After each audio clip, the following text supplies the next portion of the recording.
네, 뉴스퀘어 오후 2시 뉴스 함께하고 계십니다. 높아진 하늘, 서늘해진 공기에 문득 달력을 보니 어느덧 10월이 됐어요. 그렇습니다. 자, 다음 주 한글날을 앞두고 오늘 아름다운 한글 이야기와 함께 우리말과 관련한 최근 논란들을 짚어보겠는데요.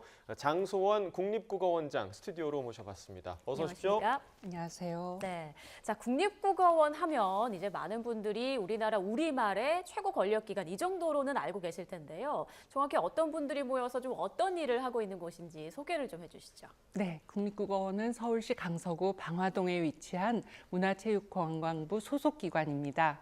그러니까 국립국어원에서 일하는 사람들은 국어학 분야에서 석사학위 이상의 학력을 가진 학예직 공무원들과 공무원에 준하는 신분을 가진 사람들이죠. 이 사람들은 우리나라 국민들이 우리 말과 글을 쉽고 편하게 사용할 수 있도록 한글 맞춤법이나 표준어 규정 같은 어문 규범을 관리하기도 하고 표준국어 대사전이나 우리말샘 같은 국어 사전을 편찬하고 관리하기도 합니다. 또 우리 국민들의 국어 능력을 조사하기도 하고 국어 사용 실태도 조사하고 또 4차 혁명 시대에 맞춰서 한국어를 잘하는 인공지능을 만들어야 되기 때문에 그 기본이 되는 말뭉치라고 부르는 언어 빅데이터를 구축하기도 하고요.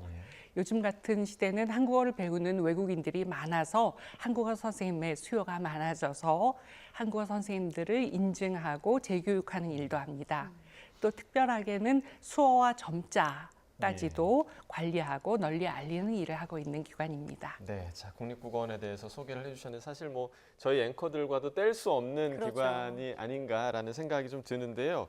저희가 이제 본격적인 질문을 드리기에 앞서서 온라인 게시판에 올라온 이제 국어와 관련한 그런 질문들을 좀 살펴보겠는데 한번 좀 보여주실까요? 네.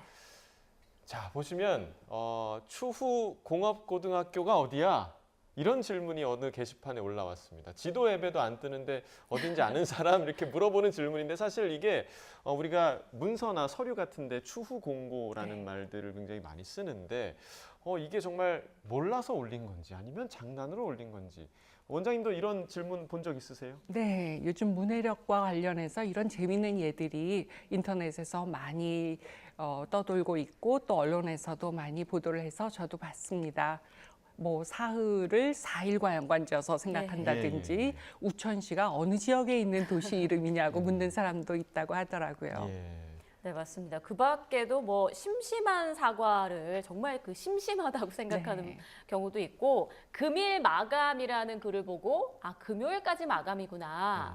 그리고 중식을 제공한다는 그 공지글에 중식, 그러니까 중국 음식을 제공한다는 걸로 이해하는 경우도 있다고 하는데요. 아, 그런데 원장님 이게 문해력이 과연 무엇인지 단순히 정확히 정의를 알고 있는 걸 문해력으로 보진 않더라고요. 네, 어떤 걸 맞습니다. 말하나요? 지금 뭐 추후 공고나 예. 또 우천시 같은 것은 엄밀한 의미에선 문해력 전반적인 거라기보다는 문해력의 일부인 어휘력을 의미하죠. 예. 낱말 뜻을 잘 몰라서 틀리는 거니까요.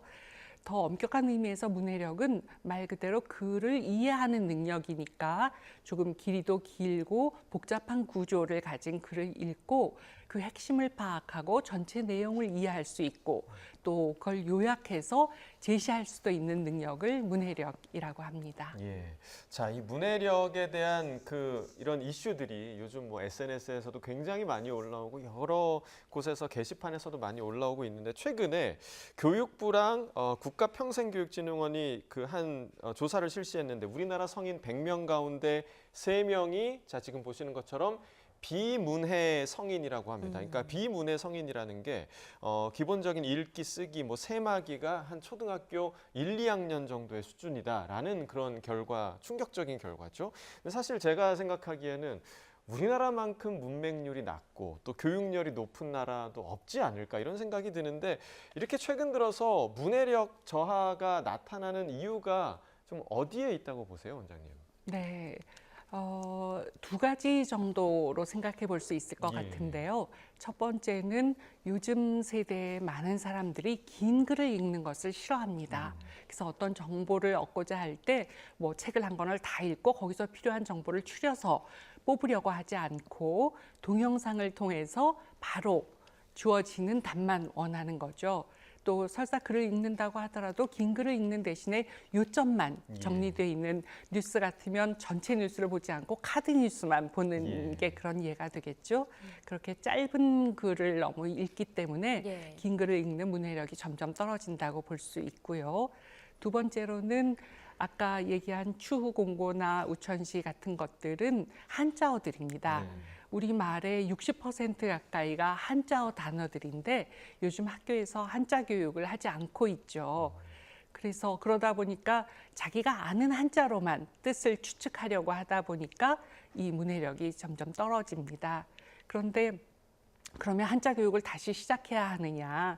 이거는 조금 더 복잡한 문제이기 때문에 전문가들이 더 심층적으로 토론과 논의를 해봐야 되는 문제고, 당장 해결할 수 있는 방법으로는 추후 공고는 나중에 공고하겠습니다라고 하고, 우천시 같은 경우는 비가 올 경우에라는 식으로 쉬운 우리말로 바꿔서 표현하는 것도 하나의 방법일 수 있을 것 같습니다. 이 문해력이 사실 학습에 있어서도 큰 영향을 미치다 보니까 학부모들의 관심도 높은데요.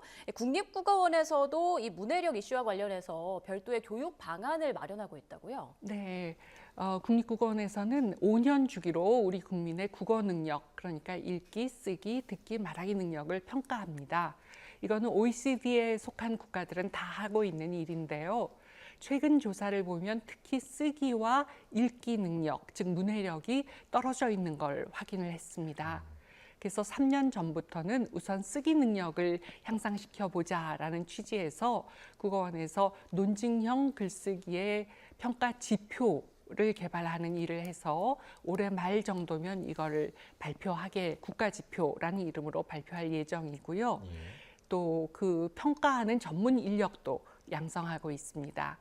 그리고 지금은 대규모 평가를 하기 위해서는 인공지능의 힘을 비는 게 좋기 때문에 인공지능을 개발해야겠다라고 해서 이 만들어진 지표를 가지고 인공지능이 계속 학습을 하고 있습니다. 그래서 3년쯤 지나고 나면은 인공지능이 사람들이 쓴 논증문을 첨삭도 해주고 채점도 해주는 단계가 올 겁니다. 그리고 문해력과 관련해서는 내년부터 집중적으로 학생들의 문해력을 키우는 프로그램을 개발하는 일을 시작할 거고요.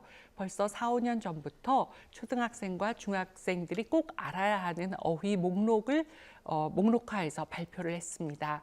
그러니까 나이에 따라서 우리가 꼭 알아야 되는 단어가 다르니까 초등학교 3, 4학년용, 5, 6학년용 혹은 중학교 1, 2학년에 꼭 알아야 되는 어휘를 발표를 해서 이거를 해당 학생들을 대상으로 하는 도서를 만들 때 이미 활용이 되고 있습니다. 네, 자, 다양한 교육 방안을 준비를 하고 계신데 주제를 좀 바꿔서 앞서서도 말씀을 해주셨습니다. 외국인들이 우리 한국어를 굉장히 배우고 하고 싶어 한다라는 이야기를 해주셨는데 왜 한국어가 이렇게 전 세계적으로 좀 사랑을 받고 있는 거라고 생각하십니까? 네, 아마도 우리나라가 그만큼 발전을 했고 또 경제적으로도 수많은 기업들이 외국에 나가 있고 더 큰 이유로는 한국 문화, 한류 때문이겠죠. 한류가 전 세계에서 인기를 끌고 있으니까 처음에는 한국 문화가 좋다가 한국어가 궁금해지고 그래서 한국어를 배우는 사람의 수가 많이 늘어나고 있습니다. 듀오링고라고 외국어를 배우는 앱이 있는 거 아시죠? 그 회사에서 올해 6월에 발표한 보고서에 따르면 듀오링고를 통해서 배울 수 있는 수많은 언어 가운데서 한국어가 4위를 차지했습니다. 또 전 세계적으로 256개 6군데에 있는 세종학당에서 매년 20만 명이 넘는 외국인들이 한국어를 배우고 있고요.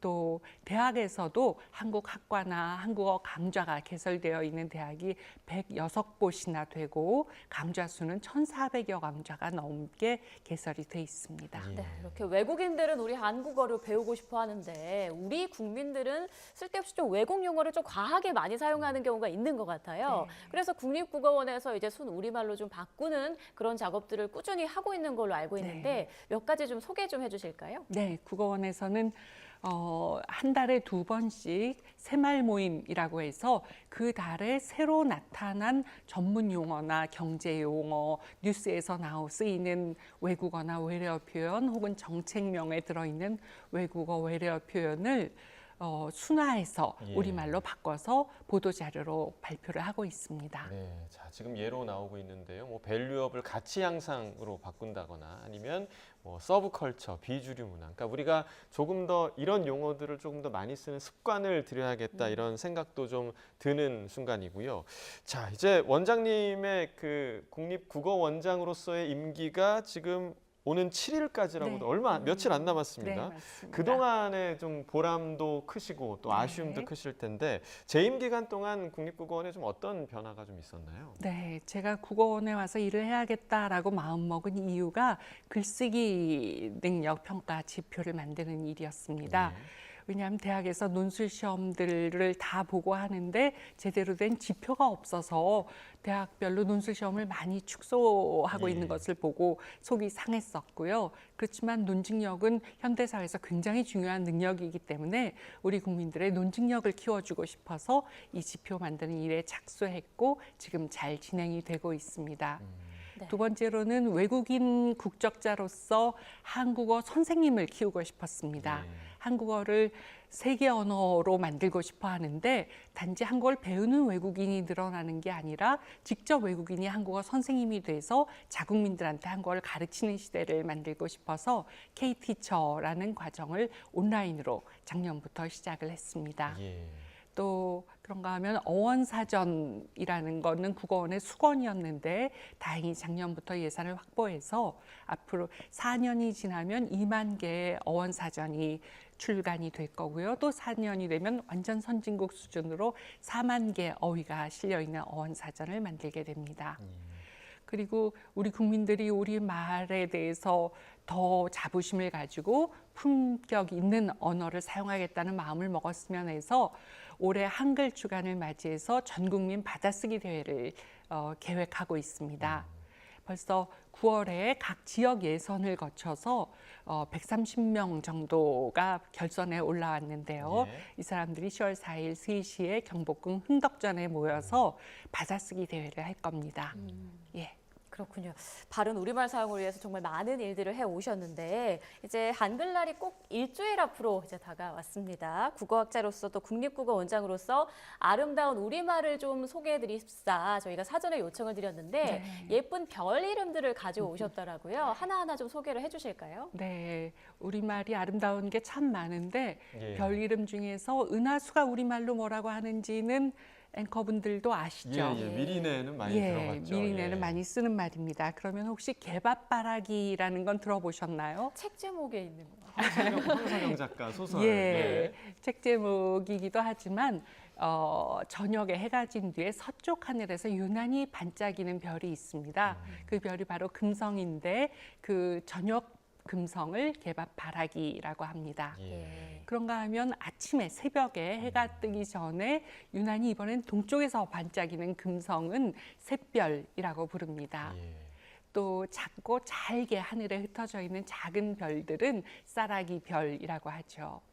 네, 그렇군요. 예쁜 우리말들 많이 알고 많이 쓰는 우리가 돼야겠다라는 생각 함께 해볼 수 있겠고요. 3년 임기를 마치고 이제 우리말 학자로 돌아가는 장소원 국립국어원장과 함께하는 시간이었습니다. 원장님 오늘 고맙습니다. 맞습니다.